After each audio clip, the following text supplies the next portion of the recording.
Olá, pessoal. Boa noite. Bem-vindos a mais uma live do canal Micro FMG. É um prazer estar aqui com vocês hoje. Meu nome é Ana Gabriela, eu sou bióloga, mestre em microbiologia e atualmente doutoranda do programa de pós-graduação em microbiologia da UFMG. E hoje nós vamos conversar um pouquinho sobre as viroses emergentes e a origem do novo coronavírus. E a nossa convidada de hoje vai ser a professora Giliane de Souza Trindade, virologista e cientista do Departamento de Microbiologia da UFMG. Vou adicionar ela aqui à nossa live.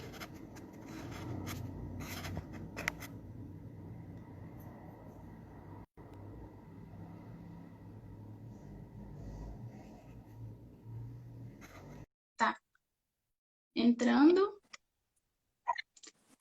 Olá. Boa noite, Giliane.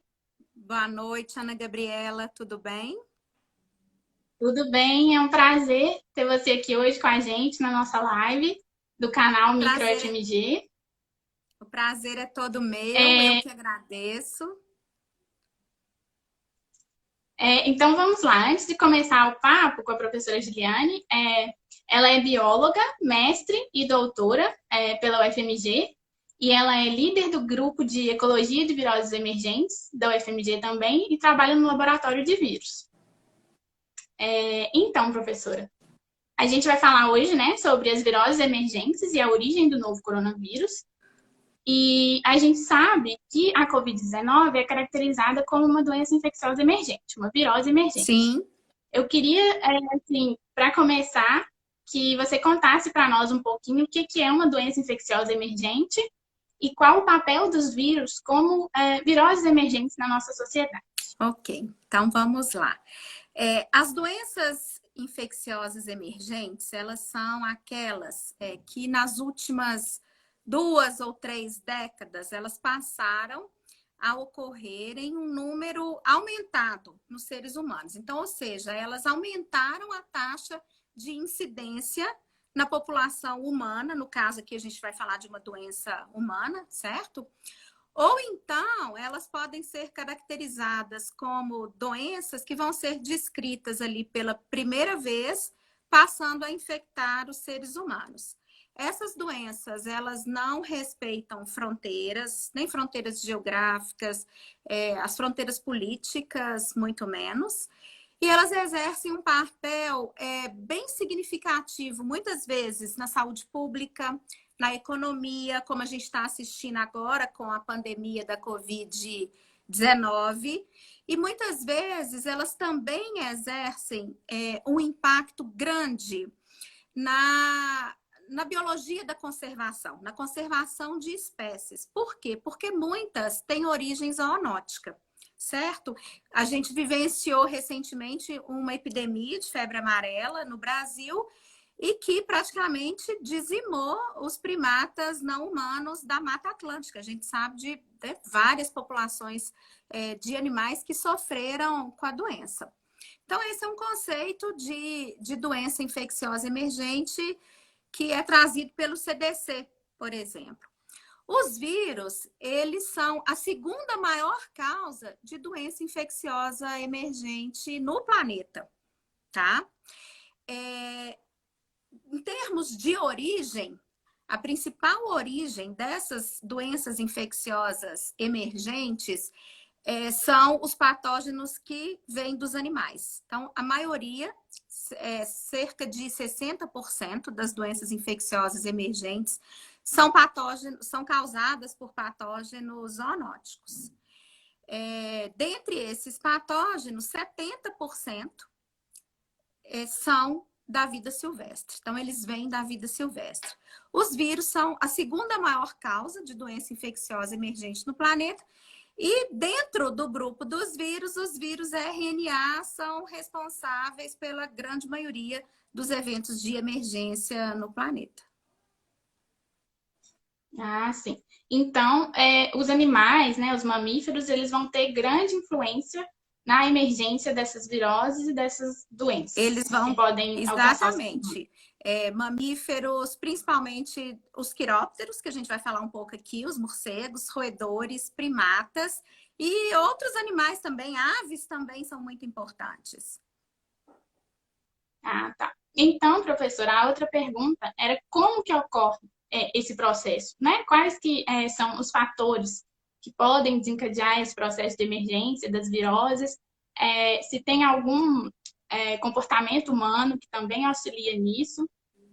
Sim. Seria Tá. isso. Quando a gente pensa, então, Ana Gabriela, nessas doenças de origem zoonótica, isso está muito relacionado com a forma com que a gente lida com o meio ambiente. Então, a gente vai voltar um pouquinho no tempo, a mais ou menos entre 12 mil e 10 mil anos atrás, quando o ser humano fez a Revolução Agrícola, né? E como um produto dessa Revolução Agrícola, a gente teve uma explosão demográfica incrível. Certo? A gente, né, a nossa população soma hoje mais de 7 bilhões de indivíduos no planeta. Então, a gente aumentou em número, a gente se tornou uma população que é urbanizada. Então, nós vivemos em grandes centros urbanos.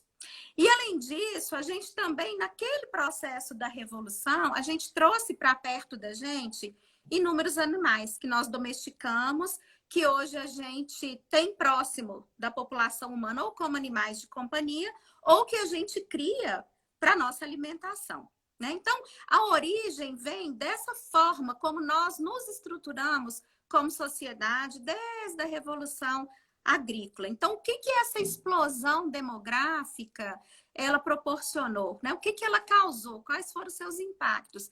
O impacto direto na alteração do uso da terra. Então, a terra, a cobertura, aquela cobertura vegetacional original, ela foi substituída por uma cidade.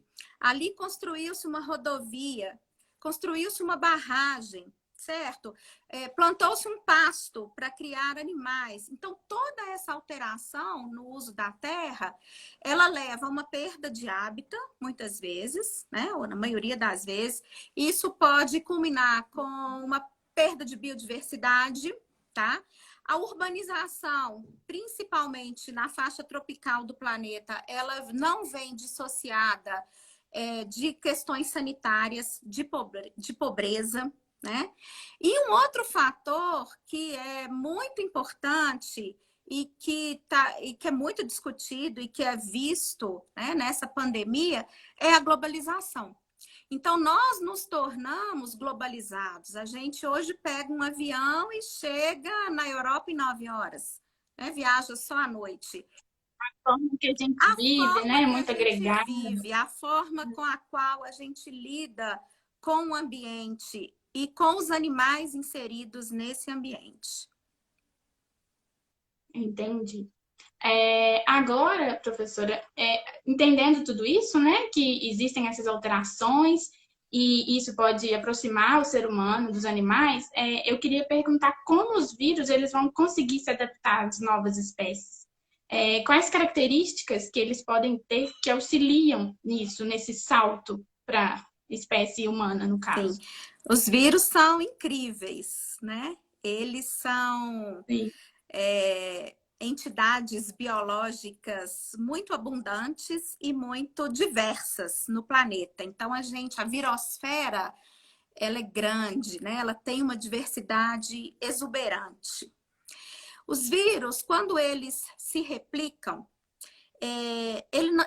as enzimas virais, e principalmente agora eu estou falando de enzimas de vírus RNA, os vírus RNA, né, de uma maneira mais destacada, elas não corrigem os erros, né? À medida que as fitas genômicas são polimerizadas, aquilo ali não é corrigido, tá?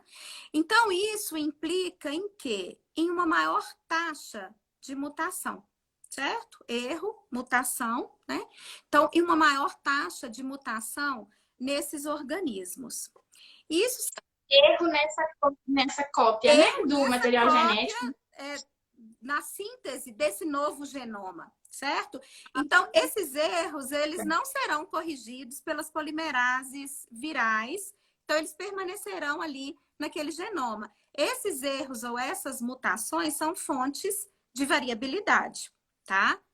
Então, se a gente for pensar que esses organismos, eles têm um tempo de geração muito curto, certo? E eles produzem, né, milhões de partículas virais e ali com tempo de geração curto e a cada processo de replicação dentro de uma célula, a geração de novos genomas e, consequentemente, de novas partículas virais. Então, tudo isso somado faz com que esses vírus tenham uma grande plasticidade genética.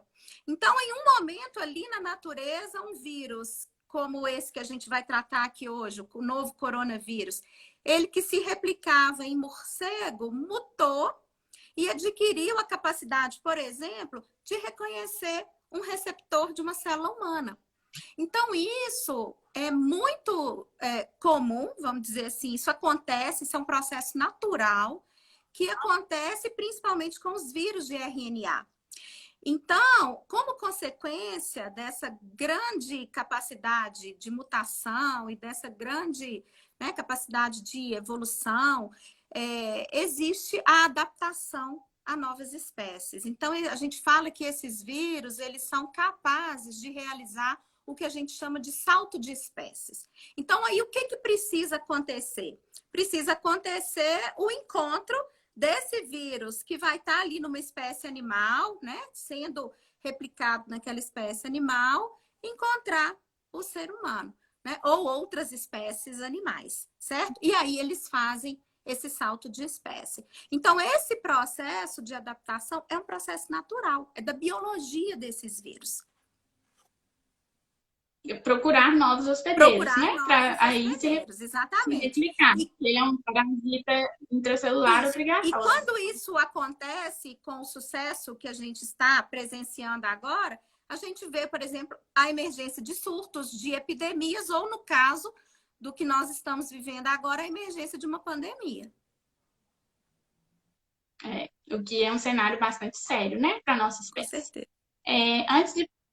Antes de prosseguir aqui agora para a próxima pergunta, eu queria lembrar todo mundo de seguir a gente nas redes sociais. A gente tem perfil no Instagram, no Twitter, no YouTube e no Facebook também. Segue a gente lá, que a gente está sempre colocando novas informações e informações com embasamento científico sobre a Covid-19. E também temos conteúdo sobre o nosso departamento, o Departamento de Microbiologia da UFMG. Então, professor, agora eu queria que você contasse para a gente um pouco sobre o novo coronavírus e também sobre os outros coronavírus, né? Porque a gente sabe que tem mais vírus nessa família. E como que o novo coronavírus ele teve essa capacidade de causar a pandemia? Quais são as características assim, que ele pode ter apresentado para se disseminar tão fácil pelo nosso planeta? Então, vamos lá. Esse novo coronavírus que a gente nomeou de SARS-CoV-2, né? Porque o SARS-CoV, o primeiro SARS-CoV foi o vírus da SARS, que emergiu em 2002 também na China. Então, esse agora ganhou o nome de SARS-CoV-2. Então, esses coronavírus pertencem a uma família de vírus RNA. Então, o genoma RNA, bem propenso a essa adaptação aí a novos hospedeiros. São vírus envelopados e a característica que dá o nome a essa família, que se chama coronaviridae, é a presença de proteínas que vão aparecer nesse envelope, vão estar presentes no envelope do vírus, que vai ser a última camadinha ali de gordura e proteína do vírus, e elas vão se projetar para fora da partícula viral. A gente dá um nome a essas proteínas, são as espículas virais, certo? E quando a gente vê essa partícula ao microscópio eletrônico, ela parece uma coroinha, por causa da presença dessas espículas. Esses vírus, eles são normalmente descritos em várias espécies animais, tanto mamíferos quanto aves. No ser humano, eles são descritos desde a década de 60 e sempre associados com o desenvolvimento de um quadro respiratório leve, um quadro que a gente chama de flu-like, né? Semelhante à gripe ou semelhante a um resfriado comum. Então, inúmeros coronavírus de humanos já são descritos desde a década de 60. O que a gente tem a partir da década de 2000, né? Em 2002, a gente assistiu à emergência do SARS, então, que foi um coronavírus associado a um quadro muito grave, né, de pneumonia aguda, como nós estamos vendo agora. Então, essa doença ficou chamada de síndrome respiratória aguda grave, né? Síndrome aguda respiratória, né, grave, enfim. E em 2012, a gente assistiu à emergência de um novo coronavírus, aí agora no Oriente Médio, associado também a um quadro respiratório grave. E agora presenciamos essa pandemia, que é a emergência desse terceiro coronavírus, associado a esses quadros respiratórios graves. Então, a gente tem os vírus que circulam na população humana de forma sazonal, que causam doenças brandas, né? E temos, então, a descrição dessas 3 espécies que são associadas aos quadros de infecção respiratória aguda grave. Que foram os que mais, assim, né, se destacaram no contexto de emergência, E né? foram os que mais... Da história. Sim, pelo perfil epidêmico em que eles se apresentaram à população humana. Tá. E, professora, a hipótese científica mais sustentada atualmente é de que o SARS-CoV-2 ele circulava em morcegos. Sim. E isso, então, quer dizer que ele circulava naturalmente na natureza e ele evoluiu e saltou para o ser humano. Conta um pouquinho disso para nós. Isso. Assim, por que o morcego? Tá. Então, a gente vou responder essa pergunta em 2 partes, tá, Gabi? Então, vamos lá. Primeira coisa, sim, olha só, vou contar a historinha toda. Desde a emergência do primeiro SARS-CoV, lá da SARS em 2002, acendeu uma luzinha para a comunidade científica, né? Olha, existe aí um risco de emergência de novos vírus que podem causar doença grave em humano a partir de reservatórios como morcegos, por exemplo. Então, várias pesquisas, várias iniciativas de pesquisa, inclusive de grupos independentes, começaram a prospectar vírus em morcegos. Então, isso aconteceu em alguma região da Europa, isso aconteceu aqui na América, isso aconteceu na África, e aconteceu de uma forma mais pungente na China. Né? Então, vários grupos de pesquisas chineses, aliança de grupos chineses com grupos americanos, eles começaram a prospectar esses vírus na vida silvestre e encontrar uma diversidade grande de coronavírus circulando em quirópteros de diferentes localidades da China, tá? Inclusive, coronavírus muito semelhante, a gente vai comentar um pouquinho, podemos falar sobre isso, muito semelhante a esse novo coronavírus que emergiu agora, tá? Por que morcegos? Né? O que os morcegos têm de tão importante? Quais as características, né, desses mamíferos que fazem eles brilharem tantos vírus? Isso. Quando a gente vai tratar de zoonoses virais emergentes, a gente fala principalmente de 3 grupos de animais, 3 ordens, que são mais implicados nessa emergência. A ordem primata, a ordem dos primatas, né? Os roedores e os quirópteros. E vários grupos de pesquisa de diferentes instituições mundiais, renomadas instituições mundiais, vêm se dedicando, né, à prospecção de vírus, ao estudo de vírus nessas populações de quirópteros. Então, o que a gente sabe sobre vírus em quiróptero e quais seriam os fatores pelos quais os quirópteros, ou seja, os morcegos, são considerados excelentes reservatórios virais? Então, primeiro, eles hospedam uma riqueza enorme de vírus.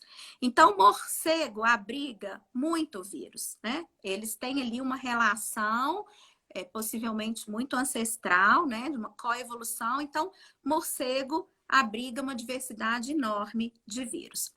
Então, além disso, o que faz do morcego ser tão especial como reservatório? Então, vamos lá. Então, um fator importante eles são gregários, tá? Então, muitas vezes, as espécies, assim, elas vivem em colônias com centenas de animais.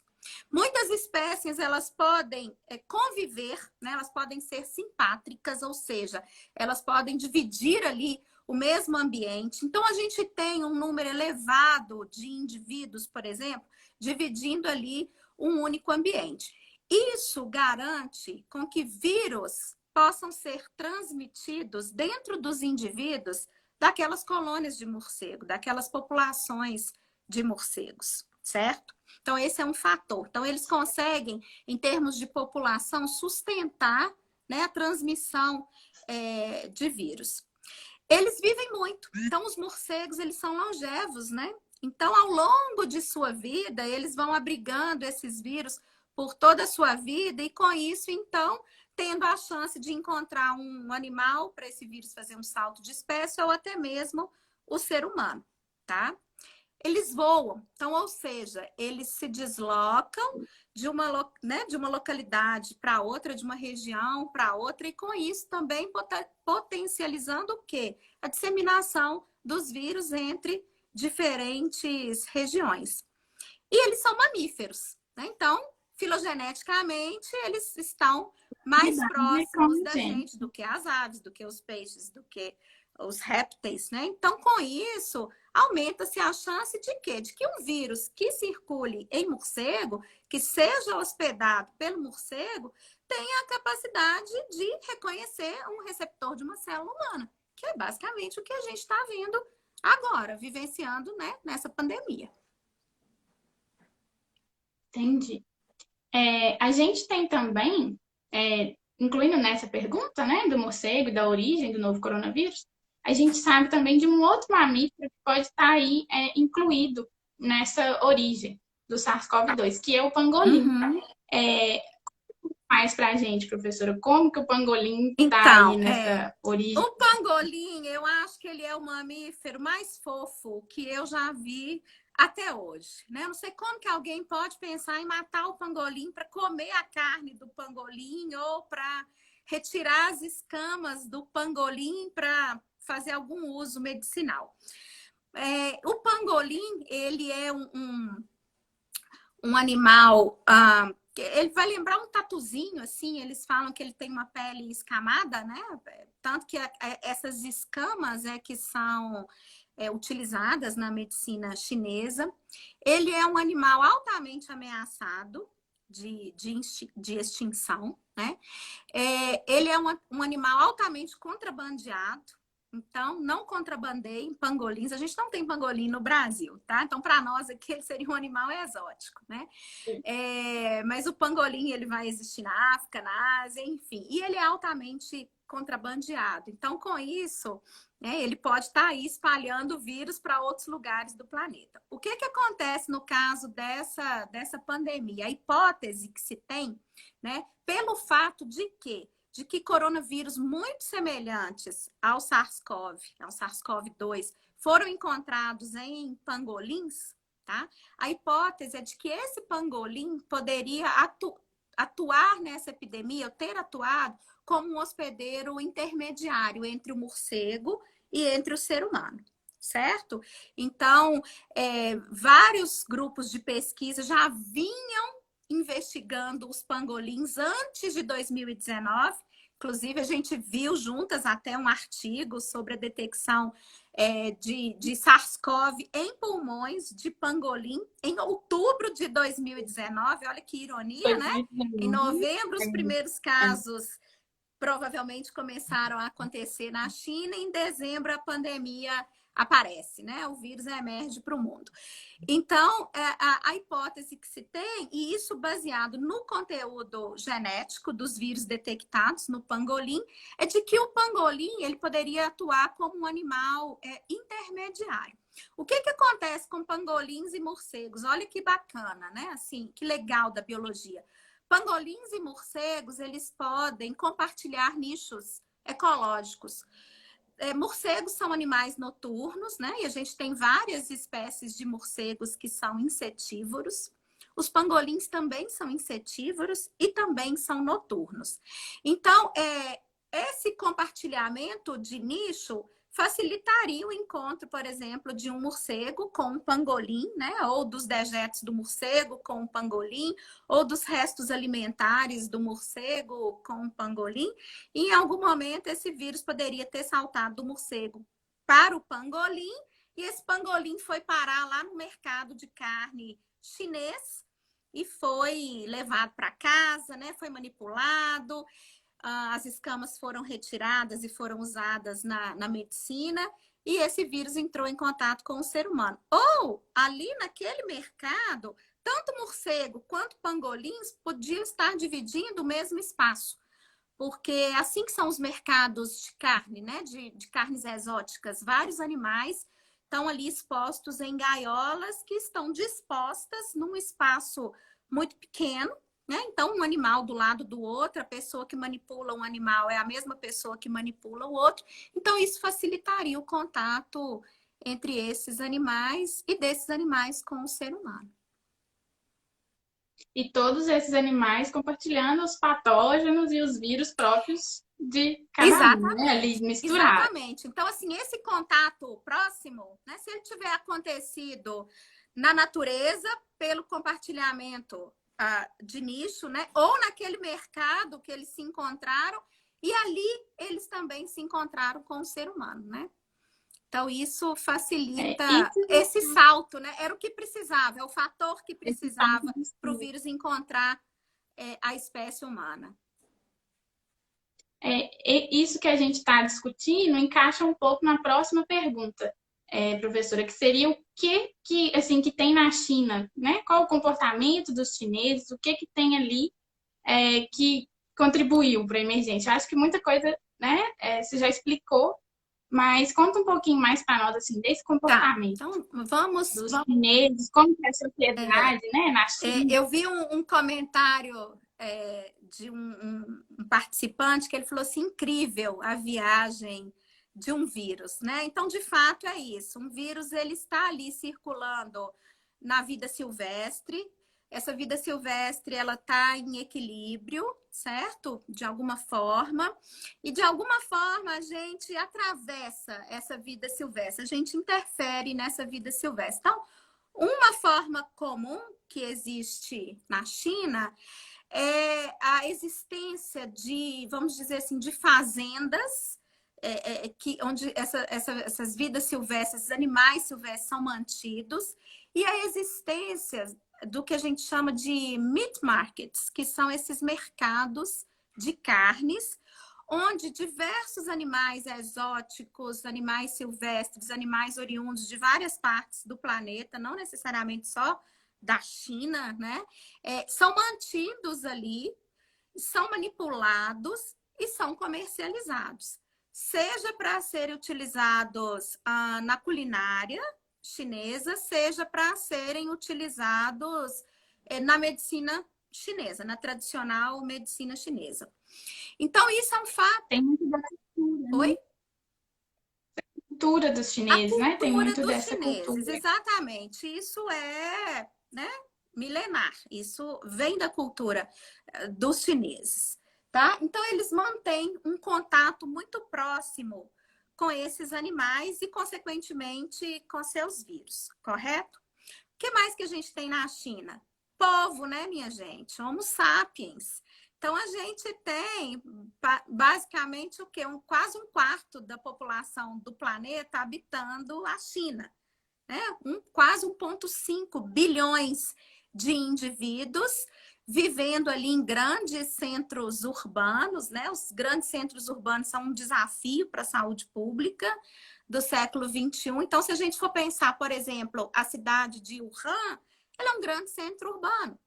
Tem o quê? Cerca de 10 milhões de habitantes. Então, novos hospedeiros a rodo, vamos dizer assim, para esse vírus nadar de braçada.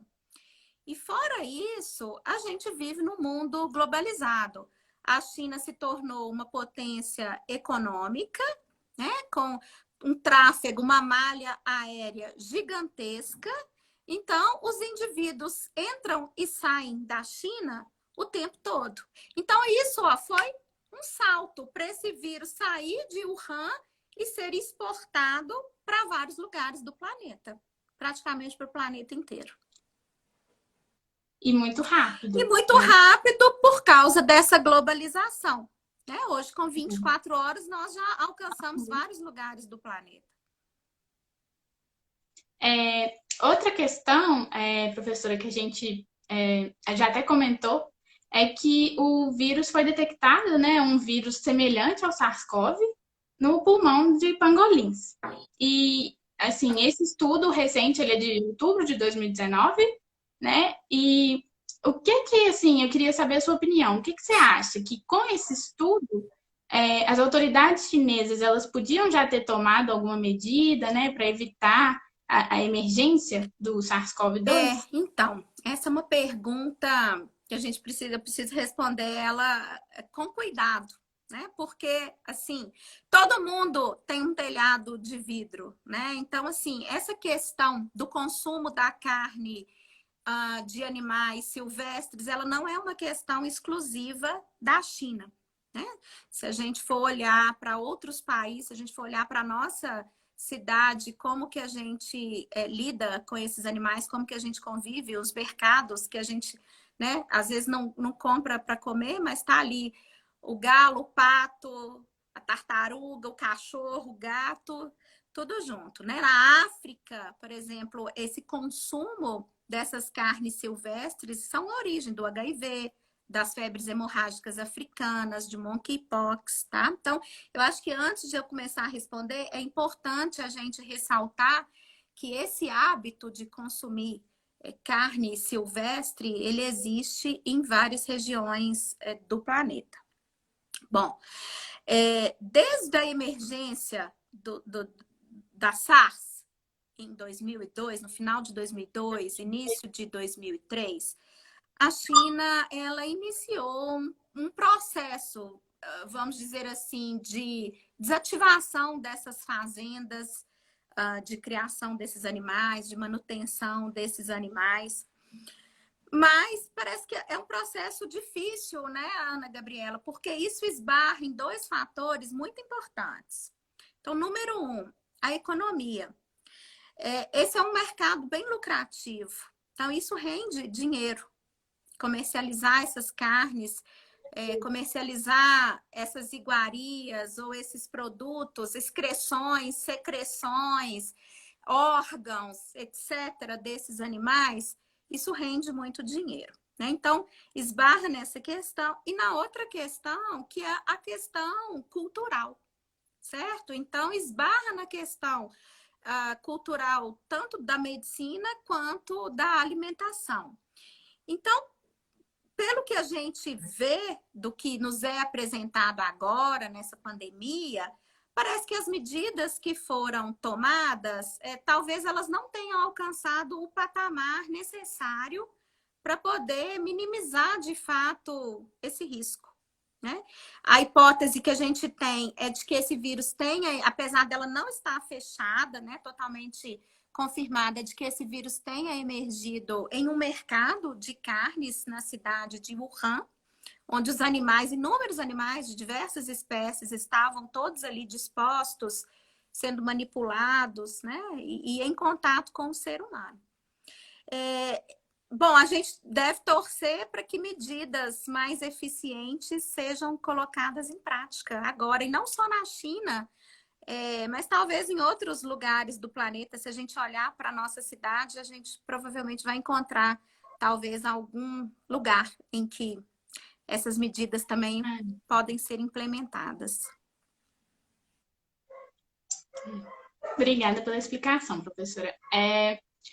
Agora, a próxima pergunta seria, assim, com relação ao fato que a gente sabe que, por exemplo, quando a gente compara o material genético de um vírus novo, que acabou de emergir, com o material genético de outros vírus que já circulam na natureza, a gente consegue traçar a história evolutiva desse vírus e comparar se ele foi, se ele evoluiu naturalmente ou se ele foi criado em laboratório. Aí eu queria que você explicasse um pouquinho disso para a gente, mas assim, como que um cientista sabe que um vírus, quando ele é produzido em laboratório ou não? Essa é uma ótima pergunta, porque essa teoria da conspiração, ela foi bastante divulgada por aí. Eu mesma recebi várias perguntas sobre isso, né? Então, você já respondeu metade da pergunta. Então, quando a gente vê um vírus novo como esse emergindo, o que que aconteceu, né, depois que esses casos foram diagnosticados, que lá na China eles detectaram, olha, tem casos aqui de pneumonia, isso tá errado, assim, tem alguma coisa errada acontecendo, encontram um vírus e eles, assim, rapidamente, numa força-tarefa sensacional, eles conseguem sequenciar esse genoma. E aí, o que que é feito? Esse genoma, então, ele é depositado em bancos de dados, em bancos de genomas mundiais, onde a comunidade científica pode ter acesso. E os pesquisadores, eles buscam, através de análises comparativas com os genomas que já estão depositados nesses bancos, ver se eles conseguem identificar genomas semelhantes ao novo genoma que foi sequenciado. Então, normalmente, nesse tipo de pesquisa, é assim que acontece. Então, isso foi feito com esse novo coronavírus. Então, quando eles sequenciaram esse genoma e foram traçar, né, essa história filogenética, ver com quem ele se parece, eles se depararam com esses genomas de coronavírus de morcegos chineses, né, que já estavam lá depositados e que já haviam sido detectados desde 2005, de pesquisas iniciadas lá em 2005. Então, o genoma desse novo coronavírus, ele tem 96% de similaridade com coronavírus de morcego, que já havia sido identificado lá no passado, que já estava, inclusive, depositado nesse banco de dados.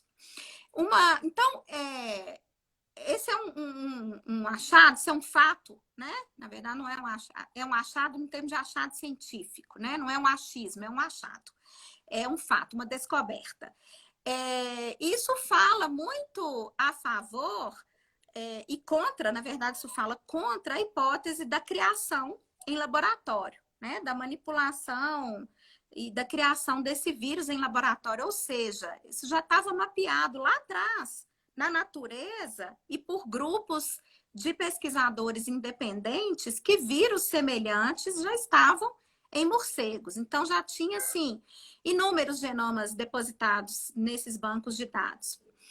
E um outro dado que fala contra essa hipótese da manipulação artificial, da criação artificial, arma biológica, é o fato de que, para você reconstruir um vírus em laboratório, para você criar um vírus em laboratório, você precisa de técnicas genéticas, você precisa trabalhar com genética reversa, você precisa usar, vou chamar aqui de esqueletos virais, para poder ajudar nesse processo de reconstrução. E, normalmente, esses vírus que são criados em laboratório, eles têm marcas bem características desses processos. Então, nesse novo coronavírus, vamos dizer assim, que essas marcas não foram identificadas, certo? Então, nenhum grupo de pesquisa trabalhando com os seus genomas, com os vírus que eles sequenciaram, eles foram capazes de identificar essas marcas, né? Então, isso fala contra a hipótese desse vírus ter sido manipulado em laboratório, dele ter sido criado em laboratório como uma arma biológica. Ótimo, perfeito. E aí, diante de tudo isso que a gente já está discutindo aqui, né, sobre a origem, sobre como ocorrem as viroses emergentes e as doenças infecciosas emergentes, a última pergunta seria assim, como o homem ele pode ajudar, né, a evitar esse processo? O que a nossa sociedade pode mudar com relação assim ao contato com a vida silvestre? O que pode ser utilizado para utilizado não? O que pode ser aderido aos nossos Pensado, né? comportamentos? Que A gente, reflexão que a pra gente gente diminuir pode tirar desse processo todo, né? Bom, então acho que a primeira reflexão que eu faço é que nós somos muitos. Quando a gente pensa na nossa biomassa, o Homo sapiens, que é uma única espécie, né, no planeta, a gente soma aí 300 milhões de toneladas, uma única espécie. Quando a gente pensa em animais domésticos que a gente cria ou para a gente se alimentar ou para a gente ter por companhia, eles somam 700 milhões de toneladas de animais domésticos. E quando a gente, por exemplo, soma a biomassa dos... vamos pegar os mamíferos selvagens, os grandes mamíferos selvagens, eles dão 100 milhões de toneladas. Tem alguma coisa errada aí, não tem? Tem um desbalanço. Como que uma única espécie é responsável por 300 milhões de toneladas? As espécies que essa espécie come são 700 milhões de toneladas. E os animais silvestres do planeta, pensa, eles são 100 milhões de toneladas. Então, o que isso mostra para a gente? Que a gente precisa rever, na minha opinião, talvez não seja uma opinião ortodoxa, mas que a gente precisa rever essa nossa explosão demográfica nesse planeta, certo? Então, essa é a primeira coisa. Então, nós somos muitos, a gente precisa ver, né, refletir sobre o nosso número em termos populacionais.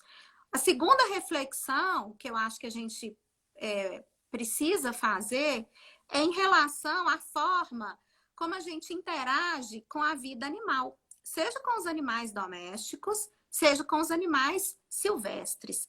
Como é que a gente expande os centros urbanos, né? Como é que a gente cria esses animais tão próximos e às vezes você tem assim camadas de interface, cidade, pasto, mata, tudo assim conectado. Então é uma conexão forte, né? É uma conexão grande. A gente entra nessa vida silvestre, a gente tira esse espaço e a gente ocupa esse espaço ou com a gente mesmo, com as nossas cidades, com as nossas habitações, ou com a agricultura, ou com a pecuária.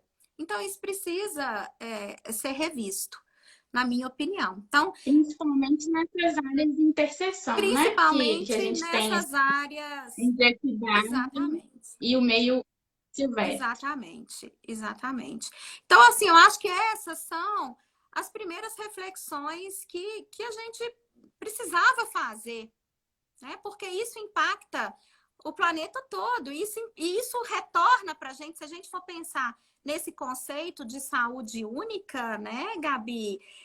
O impacto naquele ambiente, o impacto naquela população de animal silvestre retorna para a gente, por exemplo, na forma de uma pandemia, né? Então, assim, é urgente se fazer essa reflexão. E mudar a forma de conviver, mudar né? a forma essa... de conviver, mudar a forma de entrar nesse ambiente e a forma também de existirmos, né? Eu acho que a gente vai ter que repensar muita coisa, muita coisa. Alimentação. Agora eu vou passar aqui para as perguntas dos nossos seguidores. E tem uma pergunta aqui, ó, do Matheus Santos. Qual o risco do novo coronavírus se tornar mais letal depois de saltar e se adaptar aos seres humanos? Então, essa pergunta ela já até me apareceu antes, independente, uma pessoa, um conhecido me fez essa pergunta. Às vezes a gente tem essa impressão, né? E talvez por filmes, tem um filme hollywoodiano que mostra isso, que ele se chama Outbreak.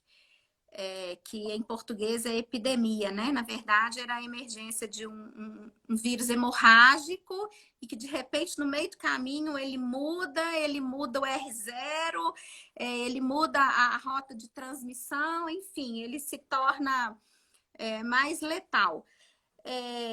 Os vírus, eles, à medida que eles vão, né, se replicando na população humana, é óbvio que eles vão mutando, né?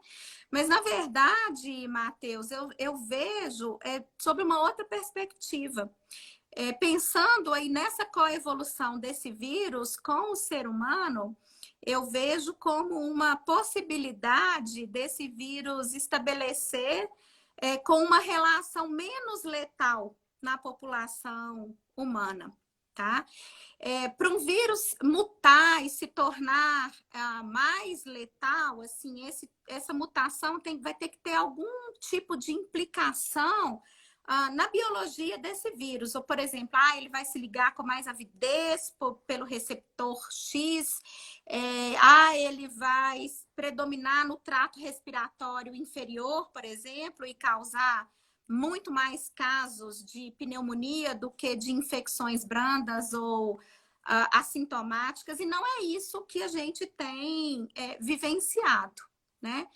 E um outro fator importante, que aí eu acho que seria legal da gente falar nesse momento também, é o impacto dessas medidas de distanciamento nesse espalhamento viral. Então, talvez as medidas de distanciamento elas possam exercer um impacto na evolução desse vírus, né? No percentual de mutação desse vírus. Lembra que lá no início eu falei, né? Quanto mais ele se replica, ele vai mutando. E se ele diminuir, né? Esse R0, e se com esse distanciamento a gente conseguir diminuir essa disseminação da infecção entre humanos. De repente, a gente vai conseguir enxergar aí menos variáveis genéticas circulando numa população. É uma possibilidade. Perfeito mesmo. Outra pergunta da Idaias. Professora, você acredita que essa é a primeira pandemia de várias outras que ainda podem vir? Então, Tem algum...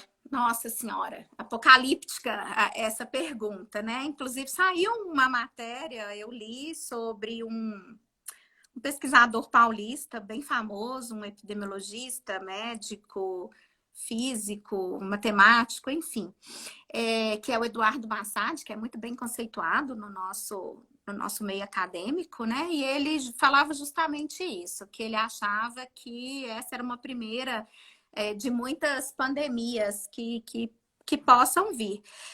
A verdade é que assim, os vírus estão lá, né? Eles estão aí para emergirem. Esse processo de mutação desses vírus e da capacidade de fazer esse salto de espécies, isso não vai deixar de acontecer, porque isso faz parte da história evolutiva desses seres. Então, eles estão em constante mudança e eles podem estar cheios de vírus aí nas florestas, prontos para emergirem na população humana. Agora, eu acho que se a gente... aí nós é que temos que ver como é que a gente interage com esses vírus que estão circulando nessas populações de animais, e principalmente dos animais silvestres, né? Então, eu acho que a questão é essa. Eu acho que se uma mudança no nosso estilo de vida não for feito, eu acho que sim, que a gente pode se deparar com inúmeras outras pandemias. Por quê? Porque os fatores que atuam como gatilhos dessas pandemias, eles vão persistir.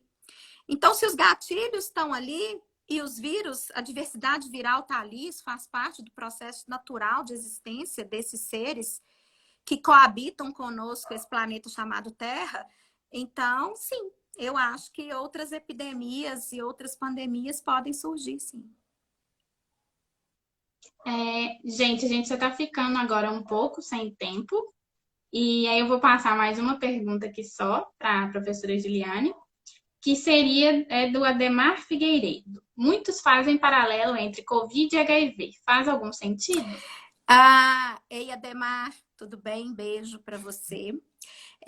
Faz sentido quanto à origem, Ademar.